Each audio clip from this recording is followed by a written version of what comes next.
Good morning. Welcome to another episode of Xa Talk Show.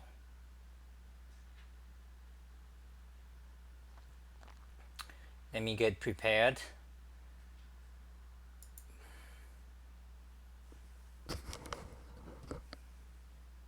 Start my machines, the applications. So, what's the topic today? Well, if you are new here, go to this link and type a question, type a topic. Then we're gonna talk about that topic. And meanwhile, let me just begin to talk about some topic. Xa Talk Show. That's right. The great and wonderful Xa Talk Show. We are going to talk about the variegation of the world, all the colors of the world. Let's see how many people are watching. 0. That's fantastic. Okay, today's topic is going to be, let's begin with JavaScript. Yes. Now, okay, so let's begin with this thing. Okay, let's see. I'm gonna tell you issue about programming idioms. Okay, programming style, and the meaning of elegance. Okay, and let's look at this image.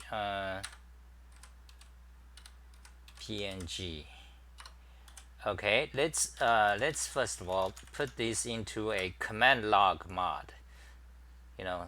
While people are coming on, let me adjust these things. So there it is. The efficient use of time.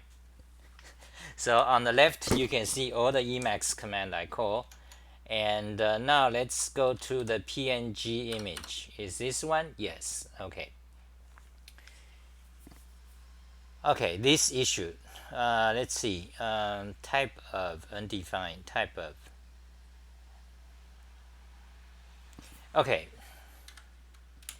So let's go to JavaScript. Okay. My JavaScript tutorial, and you go to JavaScript in depth, and you go to value types. Now, JavaScript variables do not have types, are not associated with type, but values has types, which is almost always the case for any computer language, except, well, anyway, yeah, that is almost always the case for computer languages. Now, so this is JavaScript types. Now let's go to the type of operator. And here's the code. Here is the code. Let's do a live demo. Why not? Instead of just talking with these, hold on a second, close, showing browser, instead of talking with this picture image. So let's section. Okay, section search next. Okay, let's go over here and create a new JavaScript code block. You see, like that, and paste it here.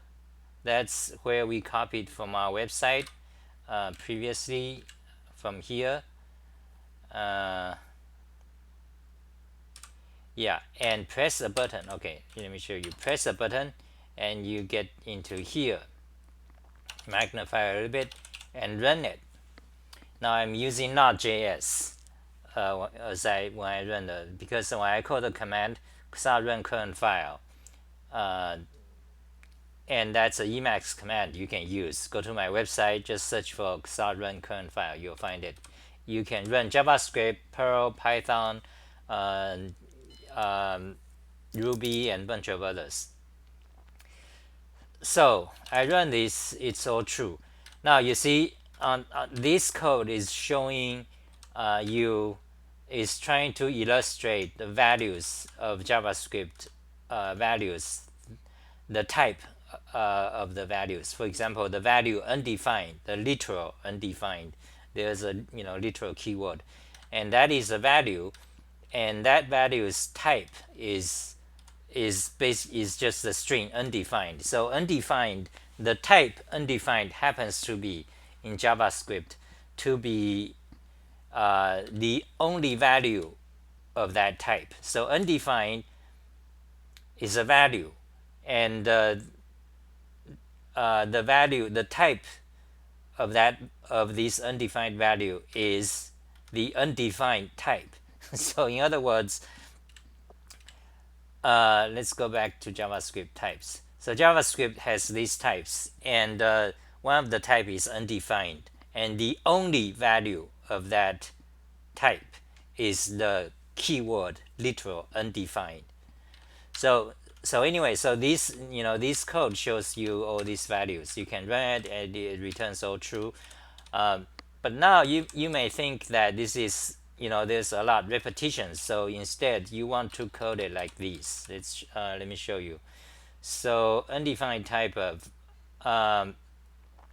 you see, okay, so let me show you how this might work. So you might think the code is not elegant, right? So what you want to do, okay, copy, hold on, replace that by or, and replace that by empty or, and replace that by, actually we don't need to, that. Okay, then basically what we want to do is, okay, replace type of as well. Then we want to okay, replace that by a comma. Okay, then for each one of these add a parenthesis, code to use. Okay, yeah, that's wrong.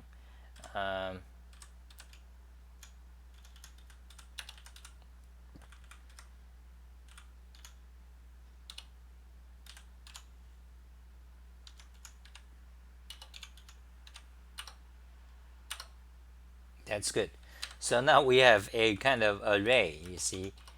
Now we have turned these things to array. We want to check the left side is equals to the right side. So there's an operation, array, there's a method called every, which applies a function, and if this function returns true on all items, then the result is true. So now we want to give it a function, arrow function. Okay, arrow function takes one argument, which is an array element. Okay, and over here we don't want the braces because we want an expression right here, and so the expression will be x, the first item, equals to the second item. So that is our code. Okay, now we can run it. It runs, but however it does not print because there's no print statement here. So let's comment out all the things above. Okay, and now this part, let's do a console log. Okay, so now we can print it. Now run it. Oh, false. This is wrong. Something is wrong here. Oh yeah, I forgot type of. Obviously, you have to have a type of here, you see. So that means the type of the first item, such as this one, is equals to the second item, which is this one. So let's run it. True, you see. So now the issue now is compare these two sections of code. This one versus this one. Which one do you think should you do? Let's see how many people are watching. One watching. Oh my God, Sunday. Okay, so which one of these style should you do when you code? Back in 20 years ago, in the 1990s, I would always pursue this style. This is kind of more elegant because it's less code, less repetition. I would strive to code in this style in Mathematica and later on other languages, Perl or Python, but not today.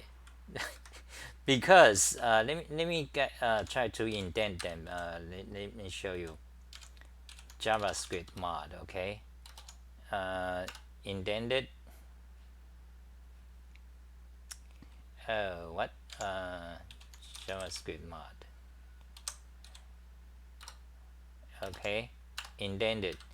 Now this is default JavaScript mod, which is not very good because it's not as good as SAS JavaScript mod, because you see the console log is not syntax colored, and you see JSON is also a keyword built-in, it's not syntax colored. Math is also built-in, it's not colored. Every is not colored, so instead you switch to XAR JavaScript mod. Now you get the proper color, because when something is not colored, then you are sure that either you have a typo or it's not built in. So this gives you a visual clue, when you code visually, a visual feedback. So you run this, it's all true. So there are two styles, this one versus this one. So I was saying, so most people, if you ask most programmers, who talk a lot, the hacker types of programmers, they will obviously say this is better. But actually, if you compare these two, you can do a survey. You ask programmers who may or may not know JavaScript. Okay, you can ask any programmer. Suppose you do a survey on 10,000 programmers. You show them this code.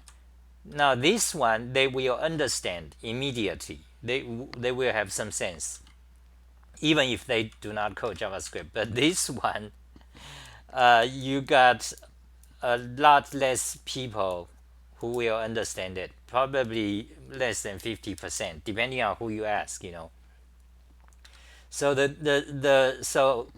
so we have so this shows that the first version is actually easier to understand. Now that's one thing. Also, the first version is actually simpler. Although simpler depending on how you judge. How do you judge something is simpler? Because the first one is simpler in the sense that everything is basic. The second one is not as simple because it involves okay.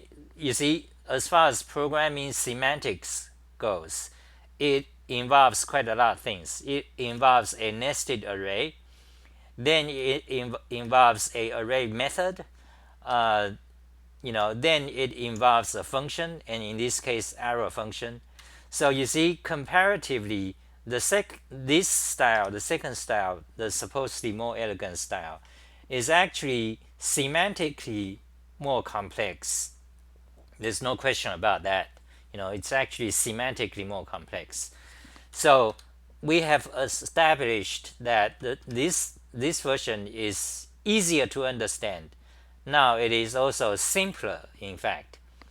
Now, if you judge simplicity by another method, for example, you can judge by how much repetition some code has. Then in that case, the second one is simpler. Okay, so let's say that's a contention. So maybe you think the second one is a better way to do. So you may argue that we should use the criteria of simplicity by how much duplication there is. If you really want to push the second one as the better way. But do know that the first one is simpler in the sense of semantics. So there's an issue. We can think about it later. Which simplicity criteria is more proper? I mean, again, then it again depends on what goals you have. You want, I mean, is it some code, like some project you are just doing for yourself, or is it in a company, or is it or what kind of programmers is the target? For example, new programmers, or in experienced programmers, senior programmers, for example. And also, there's also other considerations. For example, how many lines of code in this project? Now, if it's 1,000, then maybe you want to prefer to use the simplicity criteria based on simplicity of semantics, because it doesn't really matter. It's but if you have a million lines, then possibly the second one is better. So that's an issue. Okay, so but anyways, let's get to the point. So my point is, in the beginning, in the 1990s or 2000s, I always strive for this, the second style, which is, it's considered more elegant, and it happens to be actually more difficult to understand. Uh, but today, I think that those kind of idea is just wrong. Okay, it's not. It's wrong. The elegance.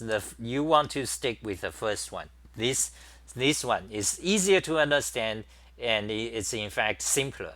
And when you want to debug, when you want to do things, this one is just better. It's almost better in most, let's say, in most ways. So that's a thing I want to say. That's the thing I want to say. So this is kind of, so you programmers out there, especially, if you are following me, you are probably into programming languages, or the elegance of programming languages, or the elegance of coding styles. And typically we would think that this one is the superior one, but I don't think so. Good morning, Isaac. So Isaac says, I bought a Libra booted ThinkPad X200T the other day.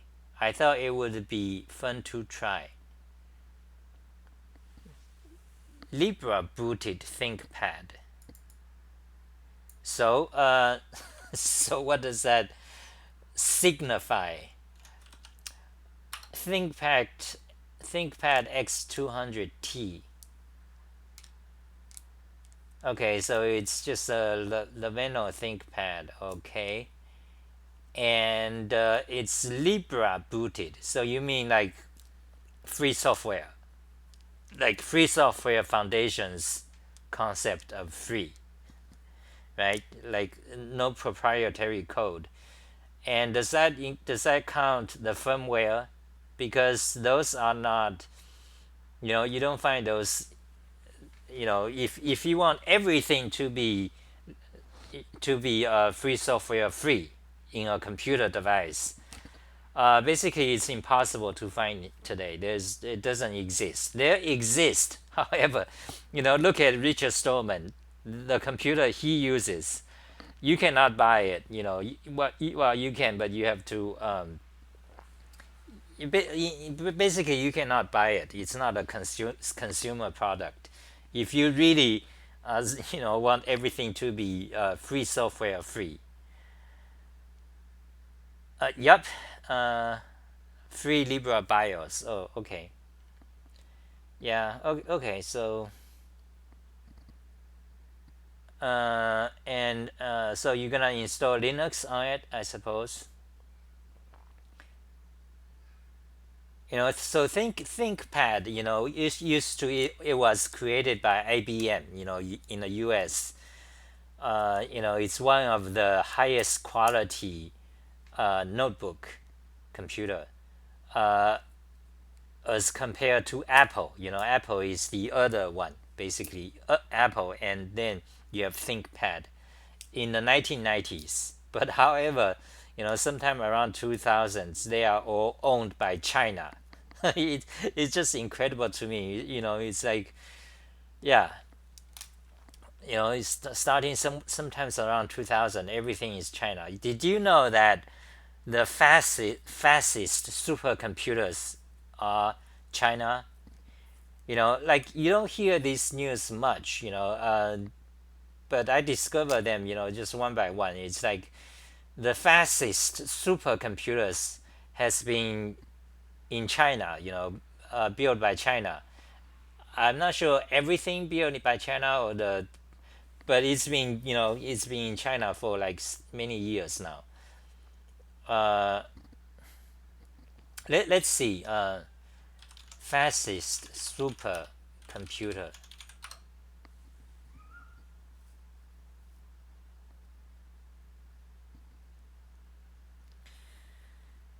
Uh, Top 500. Okay. I've been looking at this article now and then. Like in the past few years, I've been looking at it. So they show, the fastest supercomputers. Let's magnify.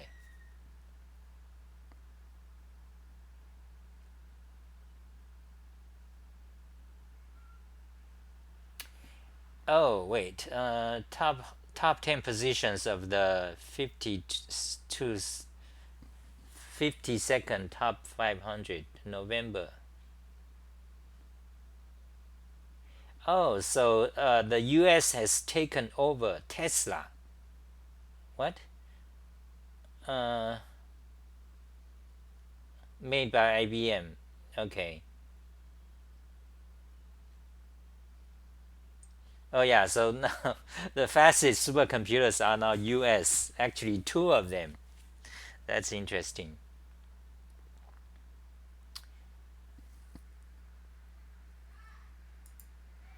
Uh,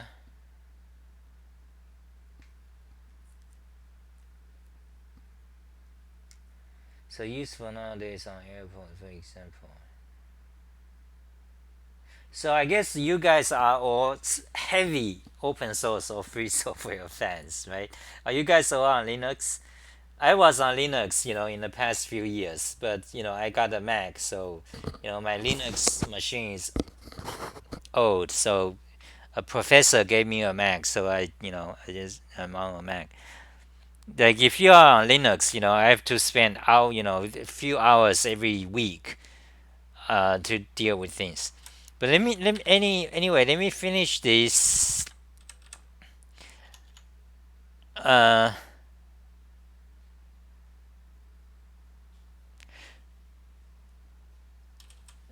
yeah. So Isaac, so are you are seriously heavily into open source? That's why you bought that software. I mean that computer. Okay. Ubuntu is pretty good. I don't really have any issues with it. So that's Powwow. Powwow says. Okay, we gotta get into a topic. Unless the topic is about Linux computers or something, we have to like. I mean, after all, I need to do a talk show. I need to keep talking instead of. I mean, the opposite is to just become chat. Like I'm just going to be here like chatting to you guys. I don't think that's good. Well, I mean, we can do that sometimes, but that's you know that don't get you much people.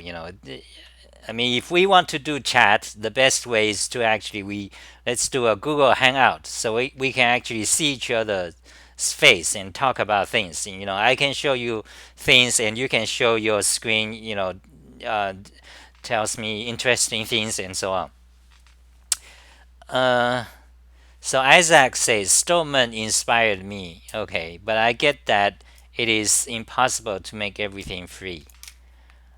Yeah, as you know, I'm not a fan of Stallman actually. I was. I don't know if you were. I don't know if you have listened to my talk show like a month or two ago, where I talked about Stallman. I talked about him quite a lot.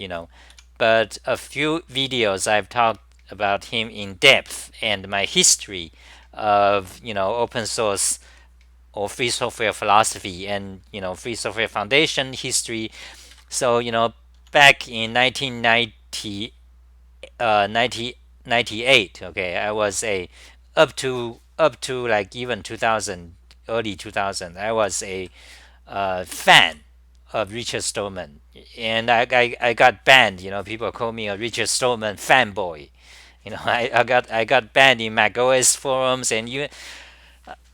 Okay, that's a good. Actually, maybe I can talk about that. The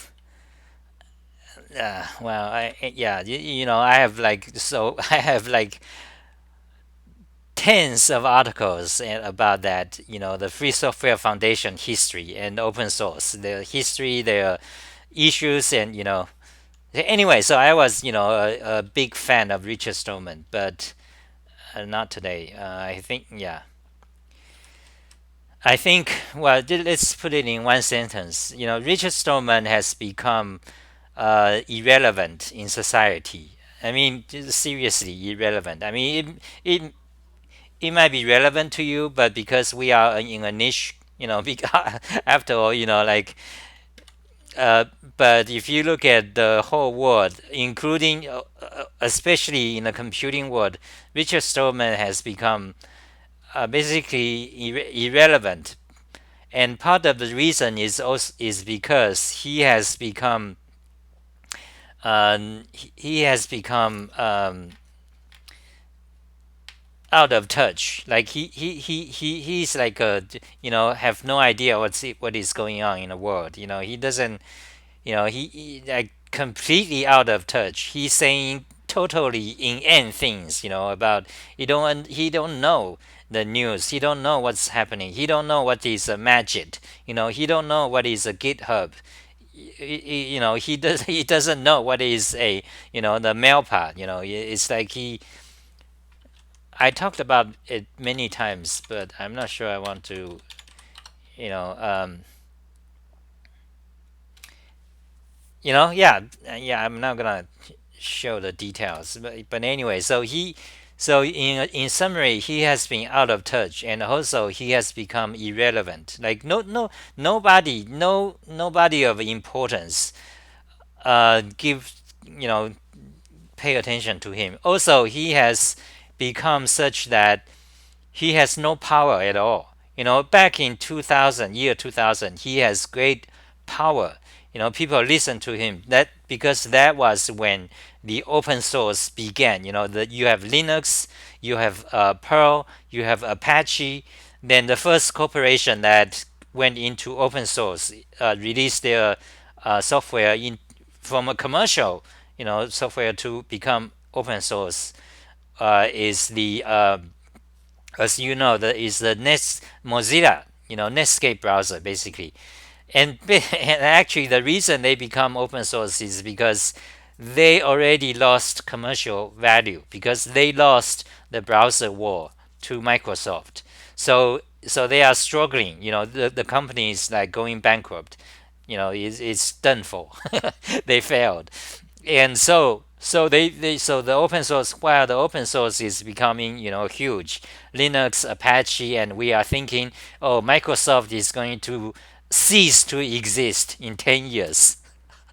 That's a farce. Look at what happened today. Anyway, so we are thinking that Microsoft is gonna go away, and we have Google, the great ethical company. Google, wow, the Google, do no evil.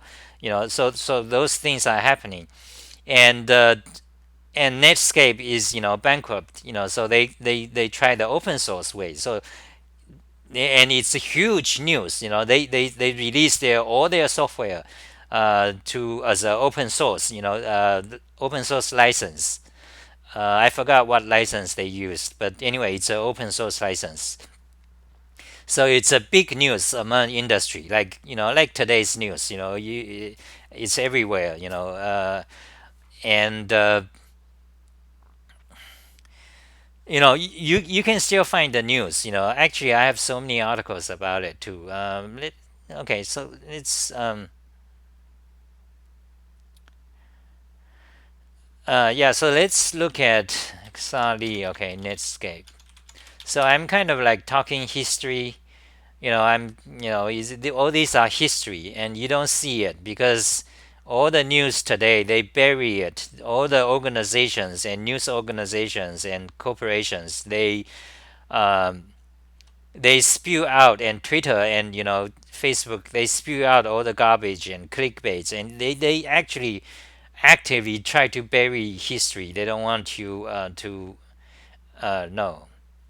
So here's my one of my essay. This is written rather late, 2011. Internet history, Netscape.com, Code Rush. I was there. I can, Netscape is just down. Down. I walk for 20 minutes. Netscape. Walk for 20 minutes. Netscape. Of course, they moved, but back in 1990, 1998, 1997 I'm still, I still live in this around this area, and they are just across the street. Netscape, PayPal is down there, downtown Mountain View. Uh, Google is of course just over here. Walk 30 minutes.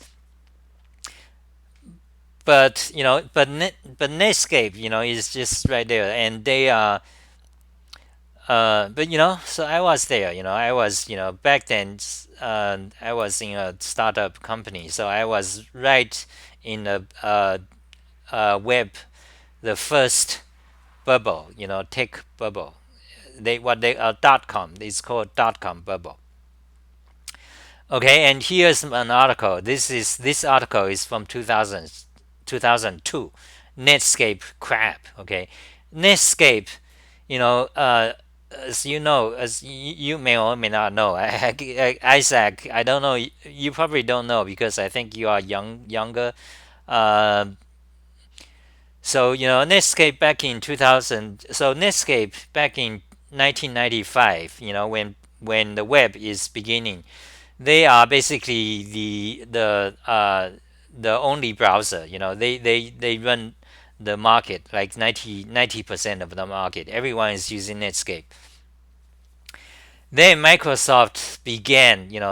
They saw that they start late. They didn't join the web as early, so they saw that, and as a threat. You could say that any company always monitors the situation and do what they can, because if you don't, the tech industry changes very fast. The situations, the thinking, the thought, they change very fast. So if you don't change, you disappear. Basically, that's how corporations, capitalism works. Uh, you know, like for example, when I'm not going to go to economics, okay, and history of the corporations, but anyway, so Netscape back in 1995. So they have the Netscape browser. It's used by everyone. They are hugely popular, and they went, so back then this is .com era. So they went IPO, and oh my God, the stocks just jumped, historical records. All these companies, it's like that. So Microsoft saw that. So Microsoft began the Internet Explorer browser, free, and so they want to get into, they want to do what they can, to get you off, to fight their competitors. So they began the Internet Explorer browser. Now they have a version dedicated for Mac. Okay, back then. Uh, so and back then, throughout 1990s, I was on a Mac, but I was doing sysadmin on Solaris. Okay, but anyway, I was, my home computer has always been a Mac throughout 1990s. So Internet Explorer, it's a dedicated version on the Mac, developed just for the Mac. It's not a port of anything. So I have used, because I do web dev, that's my job, so I have, I know all these details. I use all the browsers, every version. Okay, Internet Explorer, IE versus Netscape. Every version, the IE is better, gets better and better.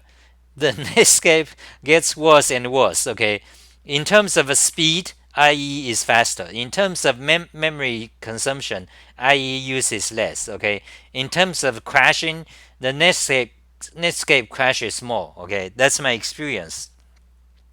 So I wrote anyway. So this essay you can, you might consider it as a kind of documentation. Okay, I have like some these articles are pretty old. Like so this one is from 2002, and back then there's a huge amount of Microsoft hatred. Okay, like huge. Um, yeah, all these articles are kind of old. And by the way, Netscape. When you talk about Netscape, one of the person you must mention is JWZ, Jamie Zawinski. He is famous as the guy who wrote the Unix version of Netscape for Unix, operating systems for Solaris. Basically his job is porting Netscape to run in X11. X11 is the windowing system on Unixes. Back then there's Linux, but it's not popular yet. Okay, the servers used by big corporations are Solaris. Solaris was the from Sun Microsystems, and Sun Microsystems is the guy who created Java. Back then Sun Microsystem is this huge, big, giant, corporation. Like they are the king. So they do all things they can to prevent Java running on Linux. Okay, I despise some microsystems. They do everything they can meanwhile, they are saying, we are. I forgot exactly what they is there.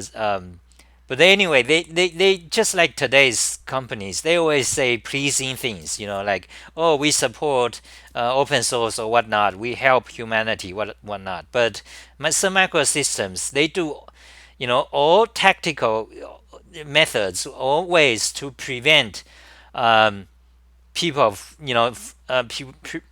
to prevent the situation where people do not use Solaris. They just stick with Linux and run Java. Okay, so their Java version, they do everything they can to make Java not run on Linux, or make it, release half a year later or a year later, things like that.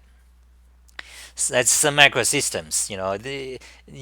Back then a lot of people despises Microsoft, but to me, Sun Microsystems is the most evil company. Back then. So Jamie Zawinski, JWZ, yeah. So he has been on a show called Rush. Actually, I haven't watched the show. I lived through the era, um, so he's well known for as the guy who writes Netscape, but also he's even well known even more in Emacs community. He's the lead programmer who write xemacs. Well, if you are young today, okay, you probably don't know xemacs. It's kind of also old thing. But in Emacs community back then, xemacs is this huge thing. Xemacs versus Emacs, because it's a big thing. So JWZ is a basically Richard Stallman.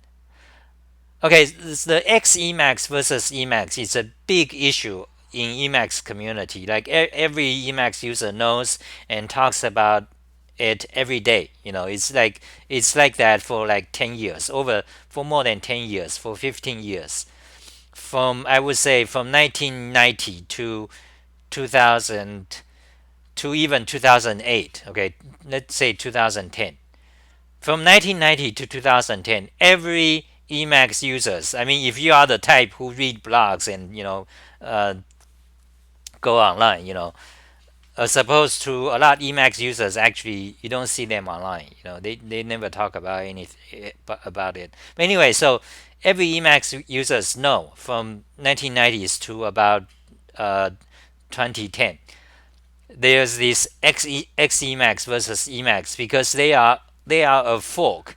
They are the first uh, big, well-known fork in open source community. Okay, back then, forking a software of open source software is not considered a good thing. Not like today.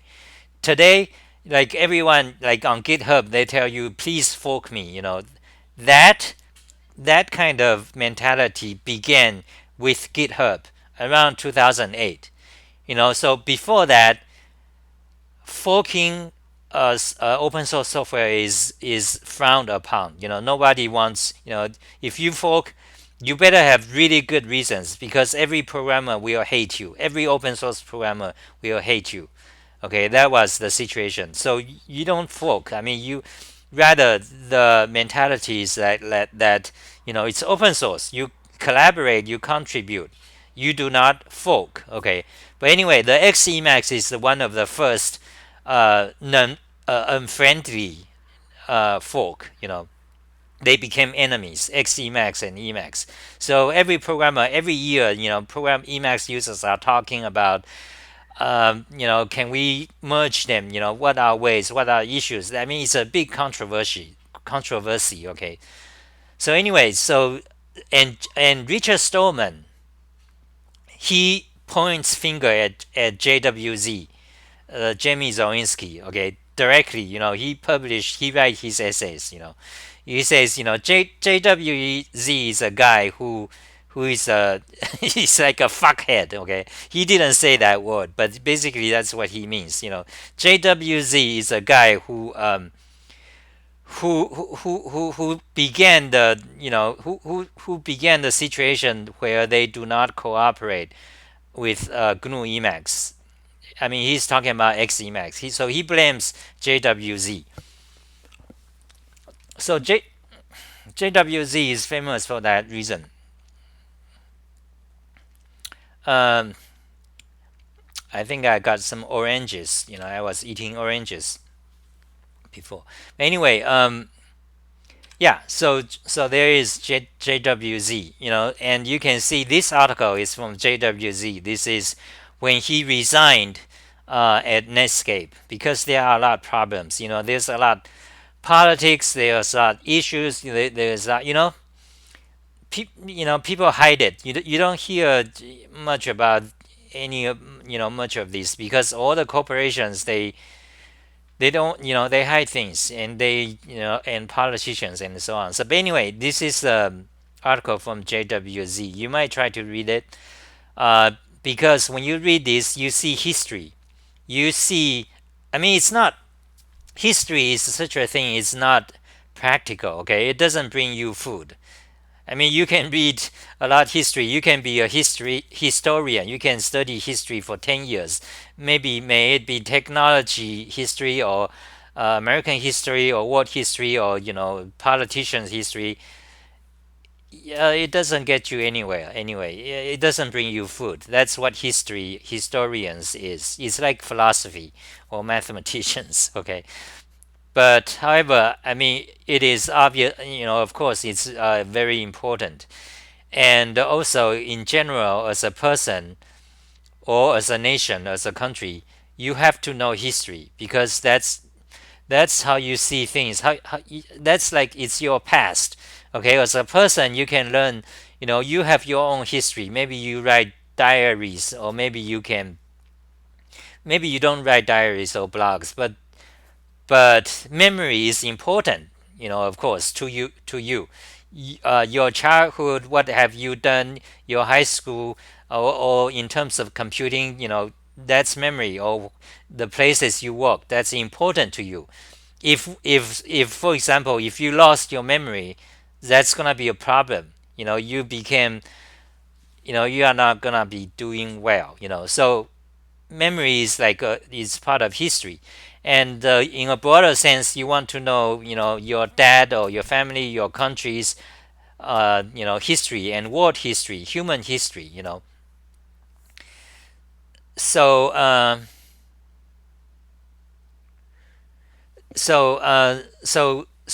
here's a essay by Jamie Zawinski. You might try. You can read it. It's you get a sense of what's going on. Some of the stories back then. And of course, I have lots of essays. This one is about GNU Emacs and xemacs schism from my point of view. Okay, so this is my personal account of the situation. Actually, okay, this article is actually written by Ben Wing. Now, Ben Wing is a lead programmer for xemacs after JWZ. Okay, and he developed severe RSI to the degree that he no longer code. I mean, he has to exit the programming career. So he stopped being a programmer. Yeah, it's that serious. He went to see doctors and so on. So and also JWZ is also well known for his RSI problems. Okay, he's also got severe RSI problems because you can imagine in these .com days you code day and night. You don't sleep. You have to code, and back then ergonomics is not as well known as today. This is back in 1990s. Uh, so you have to see doctors, and doctors don't know what to do because the RSI issues typically cannot be fixed by doctors. I mean, we do not fully understand what happens, and basically, even doctors cannot do nothing to help you. So anyway, JW Jamie Zawinski has also written blogs about his RSI. So you can search, JWZ RSI. You'll find his Asian blogs written around 1999, something like that. I also have links to his blog. I mean, you can find it from my writings about RSI too. But anyway, so this is article GNU Emacs versus xemacs. Proliferation about computer languages. We don't care about that one. Yeah, and this one is language code perception deception. Back then this article is a story about Scheme Lisp, the language. Okay, Scheme Lisp was considered one of the most elegant programming language back then throughout 1990s up to let's say 2010. So up to let's say 2005. Okay, so from 1990s, I mean even before to 2005, Scheme Lisp today is known as Racket. The name changes. Is considered the most elegant language, but that's another topic about language. So I'm not gonna talk about that. I'm going to try to focus on the .com era, the politics, open source issues, free software foundation, related topics. And this one article is written in 2005, the Microsoft hatred. It describes the situation how people hate Microsoft. It's kind of my rant. And Microsoft, a lot of corporations are suing Microsoft, because their IE browser, they won the browser war and lots of other things. So Sun Microsystems, that's a company I despise. Okay, Sun Microsystems, the company who created Java, the most evil company. They are suing Microsoft, and AOL is joining to sue Microsoft. Netscape is also suing Microsoft. Yeah, I mean they hopped onto the bandwagon because Microsoft is the powerful, their enemy. They all failed. Netscape failed. Why Netscape failed? A lot Unix geeks, at the time, they want to say, oh, Microsoft, they did, tactics, like bundling browser for free. No, the reason Microsoft IE browser won the browser war is because Netscape has become crap. crap and crap every year, worse than IE in every aspect, in every way, in speed, in how it crashes, robustness, every way, and including in how they support standards such as CSS. Okay, CSS was not, it just began around 1999. Okay, and HTML standard, it also just began. HTML2, HTML3. Okay, and back then, Netscape is busy creating non-standard tags like blink. So you have all these evil stories. You don't hear much anymore. This tag, blink. So what this tag do is that uh, it'll blink the text when you show in browser. Now it's all dead. They removed that. All browsers removed this, but yeah, they removed like 5 years ago or 6 years ago, maybe 7 years ago. So, but back then, Netscape, Blink is a tag Netscape invented.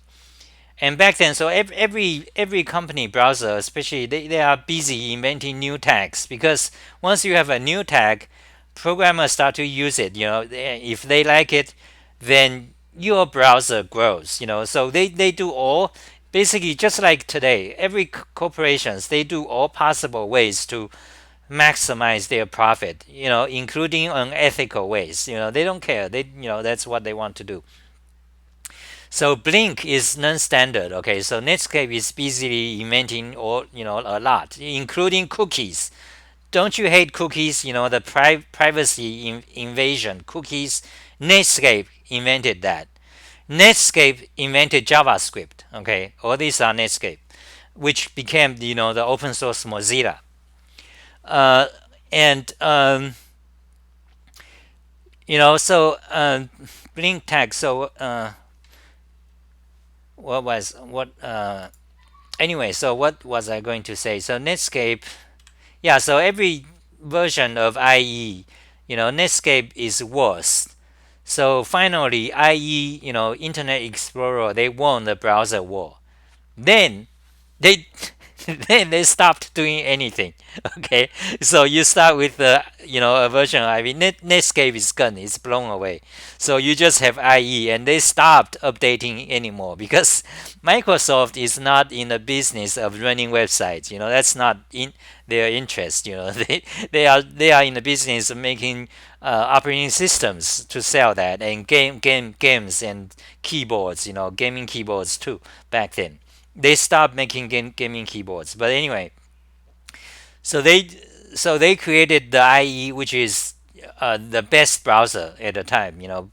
Beats Netscape, and Netscape in 2000 year 2K, they came up with a version called Netscape Communicator. Oh my God, it's a lot history. Which the Netscape Communicator is the one of the most bloated crap. Okay.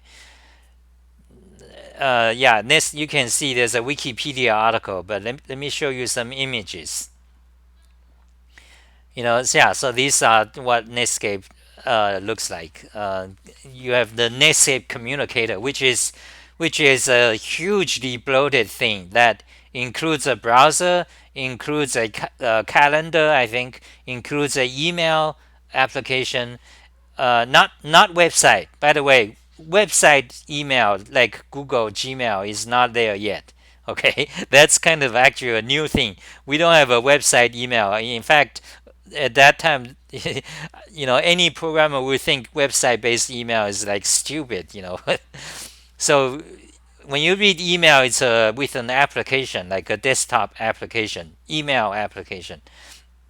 So Netscape Communicator, you include a scheduler, a browser, email, and basically a bunch of things like you know, and it's hugely bloated and slow, sucks huge amount of memory, and of course it failed. Nobody really liked it. So back then, so Microsoft, IE really won the browser war, and Microsoft stopped doing things to it because it's not their interest. Um,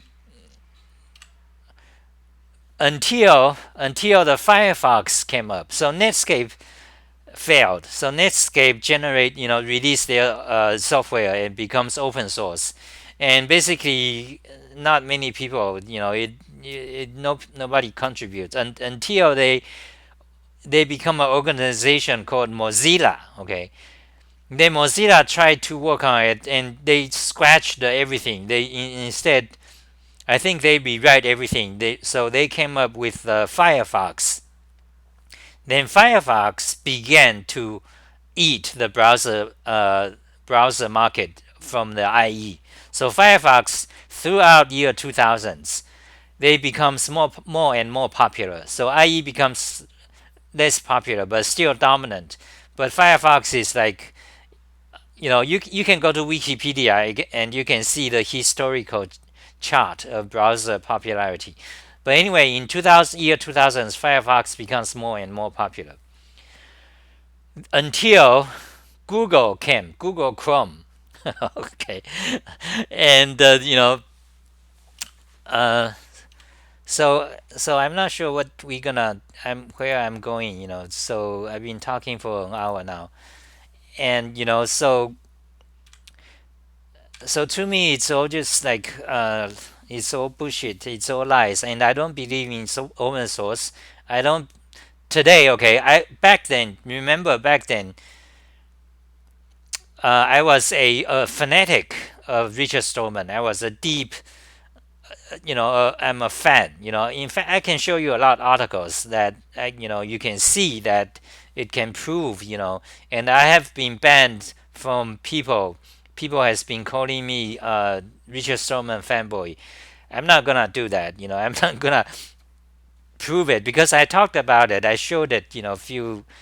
A month or 2 months ago in video. So I'm just gonna talk about something. Anyway, so today I don't think I think the open source, including the Free Software Foundation, both of them, they are enemies, by the way. But both of them, they are not good because they has become an ideology. Anyway, yeah, I'm not gonna talk about that even. So anyway, so here's some histories about. Um, a lot histories. So there is celebrity programmers with RSI.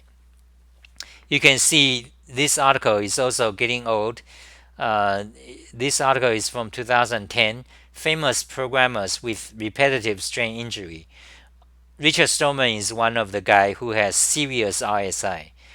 And then we have Jamie Zorinski, the Netscape guy. And here's his blog. Here's his setup, his gig. Back this photo is back in 2005. Yeah, but he has blog about it back in 1999 here. Okay, look at this one. My wrists and welcome to them, 1999, by Jamie Zorinski. Okay, it's interesting because he's talking about how he's got pain and he's about to be done for. Like goodbye programming. 1999 when he was at Netscape. And he talked about he tried acupuncture, chiropractor. Those are, by the way, those are voodoos. Get a keyboard timer, get a chair, and stuff. Get better chair, get out of the chair. He's talking about his solutions. uh, yeah, it's horrible to read though because you see, you might think, oh no, it never happened to me. That's what I thought. I've been typing since 1987. Not until 2005 I start to have issues. I was young guy. I was healthy. I don't have. I'm using a Vorak and I'm not using ergonomic keyboard. I'm using the plain old flat PC keyboard. Throughout. You know, from 1990 to 2005.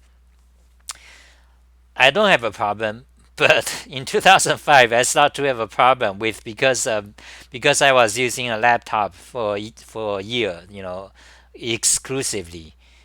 Anyway, so here are some articles. So Ben Wing, the xemacs developer, and John Osterhout, he is the creator of the TKL programming language, TCL programming language, and he's also got severe RSI. I mean, these are cases, okay? These are cases where they are disabled, like they can no longer type. It's a serious. I mean, they have seen doctors. They can no longer type. For example, Richard Stallman, at one point back in 1990s, he hires a secretary who he dictates and the secretary types for him. So all these are serious issues, serious incidents. So the John Osterhaus, the inventor of TCL, also got severe RSI, and he's a VI user. Okay. Um, and by the way, I want to mention another guy. This guy, Richard Feitman. Richard Feitman is also a well-known Lisp programmer. He is actually considered one of the king of, a master of Common Lisp. Okay, he has done a lot of things. He's also a computer algebra expert, like Mathematica. You write code to solve equations. You want to do integrals, derivatives. It's called computer algebra system. He's a major contributor to the Maxima computer algebra system. Okay, so he's a big, common Lisper. And he wrote, I kind of know him a little bit. We have exchanged emails, uh, yeah, and he told me John Osterhout is not a Emacs user. He's a mostly a VI user. Anyway, so that's Emacs. Okay, that's RSI and Emacs history. So so what else? Are you guys still here? 5 people. Yeah. What else? I think maybe that's it for today then. So, Isaac asked, can anyone link me to the video where he talked about Stallman Free Software Foundation? JWZ, you can just search it. Um, I mean, do realize there are like tons of it. Okay, so some of them, JWZ. Okay, JWZ, he runs a website. For example, this is one of his page, and you can go to um, his main website. He's got a Grunto section. He's like this guy's got hundreds of articles. Not this, he's one of the guy who talk a lot. One of the you can see that his articles are back to 1995. Now the word blogging does not become a word until early 2000s. Okay, so there's no word for blogging yet. But he has began to write back in 1995. You can see his articles. Stupid background. But anyway, by the way, this logo, that was a Netscape logo. Okay, that was used by Netscape. So he's one of the guy programmers who talks a lot, and also who write a lot. Write a lot, and also often in a controversial way. That's his style. He likes to offend people. Uh, that's one of the reasons he became popular, famous. He liked to say controversial things. And I think I do remember one, in some of the Asian articles, he just like says, "Screw Richard Stallman." Yeah, so Richard Stallman, obviously they don't like, they have issues with each other. But anyway, so he's got huge amount of articles on his website. I mean, and this is only one section. This is not his homepage. You can go to his homepage. Then you got this, this idiotic thing. He like this type of thing. He's a hacker type. Okay, he's one. Like the Matrix. By the way, this his homepage. This is before the Matrix movie screen. Those flowing characters. It's before that. So, so maybe if you are familiar with that, no, he didn't copy Matrix. Rather, Matrix copied him. So he's got his homepage. So he's got tons of articles on his website, but also a lot of his writings are not on his website because back then you have news groups. You want to go to the news groups like com.emacs or contact. There are several. You have to dig history. Uh, where or mailing list. You have to dig where the discussion between GNU Emacs and xemacs were happening. Okay, so you want. And by the way, if you are interested in this kind of history, there's just like actually there are huge amount of things, tons of stuff. You're gonna spend years. Like I have myself been reading this history for more than, let's say, more than 20 years, but not every day, of course. But I do spend significant of time to read them. Every almost every week, okay, or at least every month for 20 years. You read history. So when you read this kind of history, you have the Unix history. It's a huge topic, okay, the xemacs and emacs history. Then it gets into keyboards and terminals, like all the old terminals you see, they are related. They are all tied together.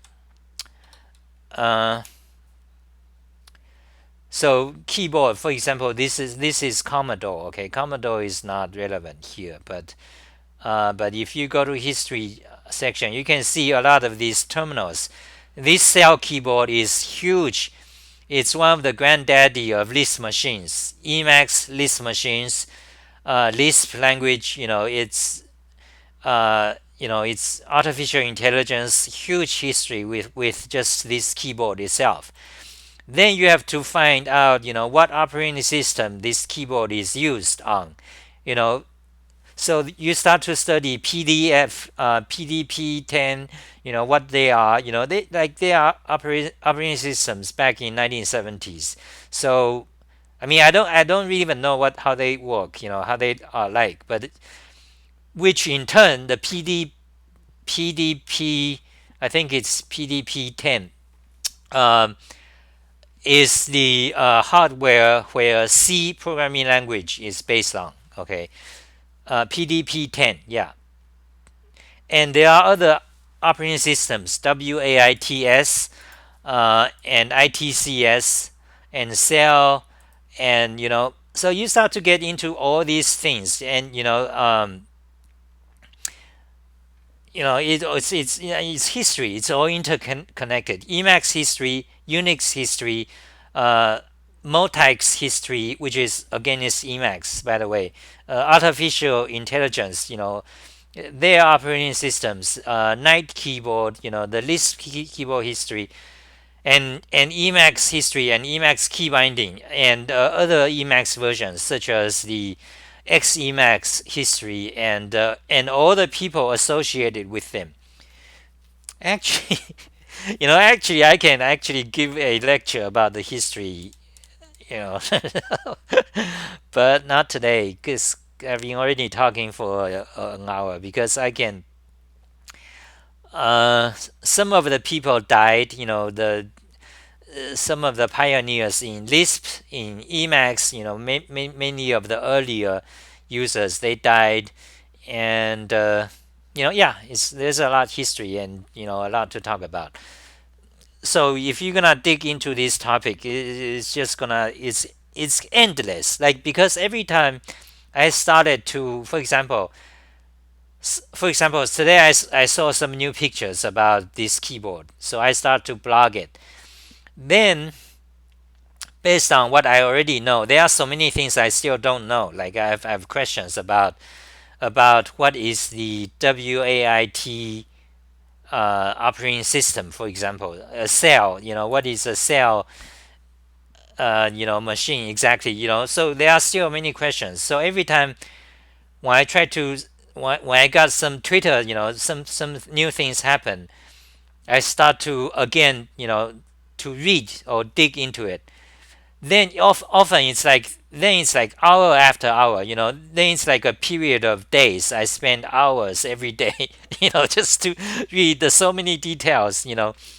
Then I got tired, because I know it's endless. History is endless. Then I got tired. I stopped until I saw some other news next time about list machines, about Emacs, list history or whatever. So history is such a topic. It's literally endless. I mean, it's not just endless. It's like 10,000, a billion times more than you have a lifetime for, because literally, history is like these billions of people. Each one has a lifetime history, and they have their dad. Each one has a lifetime history, and so on backwards. You have you have at least written history of 4,000 years of that, of these billions of people.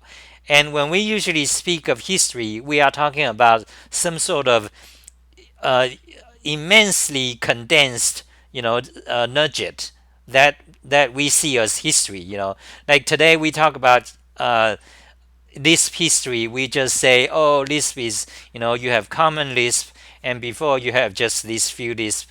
But that's kind of like superficial, you know. Anyway, so that's the history. And also the other thing about history is that it's critically important in some kind of long-term sense, but it does not bring you food or any immediate value. You just read history for the sake of. And also, once you know history, you are kind of it's a sad situation. You are kind of helpless and useless, because once you know all this history about Emacs or corporations, then you go on Twitter. Okay, today maybe you talk to some programmers at Google or Facebook or whatever. They say something. Okay, they say something, and you know to yourself immediately that's false. That's blatantly false. You can, maybe he's your friend. You say, oh, that's not true. You start to talk about it, and but he doesn't. He may not believe you, because why? Because every other programmers don't know what you know. Because um, then you got an issue of convincing them, because then you can't, basically, because there are so many forces, powerful forces, that are trying to say another situation of history. What you know is you have, it's an issue. You cannot, uh, it's like that. It's like that.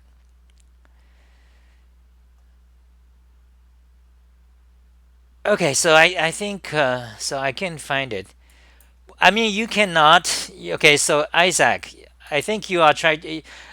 I'm guessing, okay, excuse me if I'm being direct. I'm guessing you are just you want to try to find this like one article where it contains, JWZ flaming RMS, which is Stallman, or RMS flaming JWZ. You are thinking maybe you can find this one post so you can get it all. No, it's like buried, and tons of thread. I don't mean I don't mean that as a put off, okay, but yeah, I mean you may not find one article where it contains them fighting, JWZ. Yeah, I'm thinking I might search it. It'll take hours to actually find. Takes hours of reading to find maybe one article that's somewhat dramatic. That's most people will look for it. They want to see these condensed dramatic versions of them fighting. Uh, oh, so what are you trying to find, Isaac?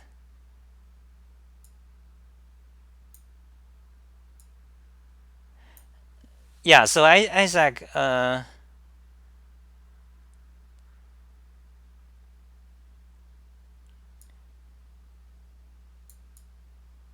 so yeah, I'm not sure what you're trying to find, but I think that's it for me for today talk. What am I doing? How do I spend my time these days? Well, I'm just coding my website basically. Um, okay, so that'll be it for today. I've been talking, yeah. So thank you guys for coming.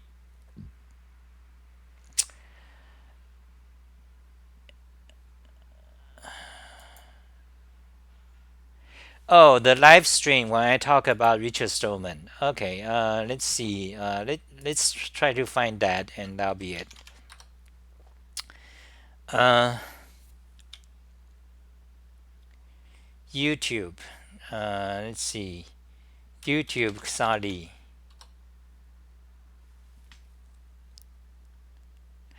Okay, YouTube Xali RMS. Let's see. Okay, maybe that'll be it. Uh,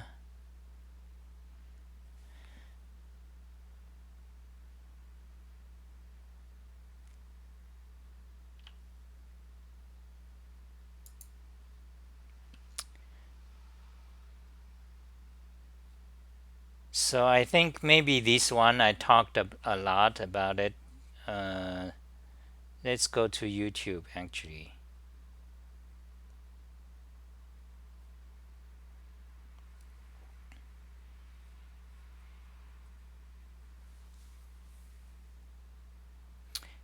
Yeah, let me find that. Then that'll be it for today. It's still loading. Hold on. Uh, talk show.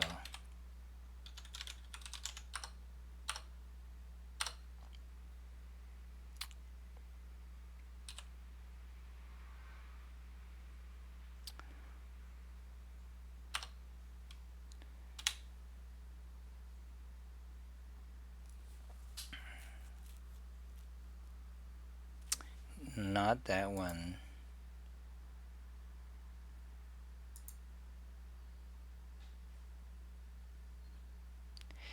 Okay, this one. Maybe try this one. Okay, try this one at times 53 minutes.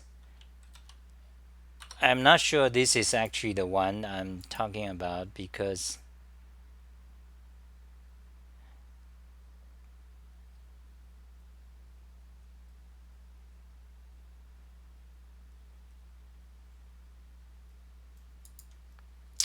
it's too slow. Yeah.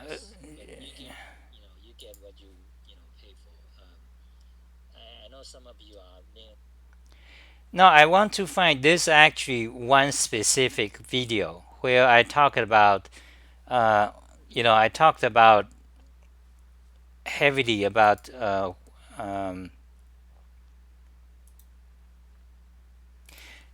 Yeah, I'm thinking maybe should I spend the time to find it or should I just, you know, it's just me talking anyway because you know, because on the open source issue, it's just my opinion. It's a controversial issue, right?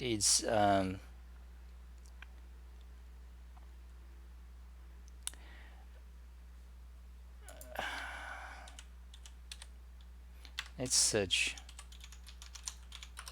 Okay, yeah. All right. So okay. Thank you guys for watching. I hope to see you next time. Bye.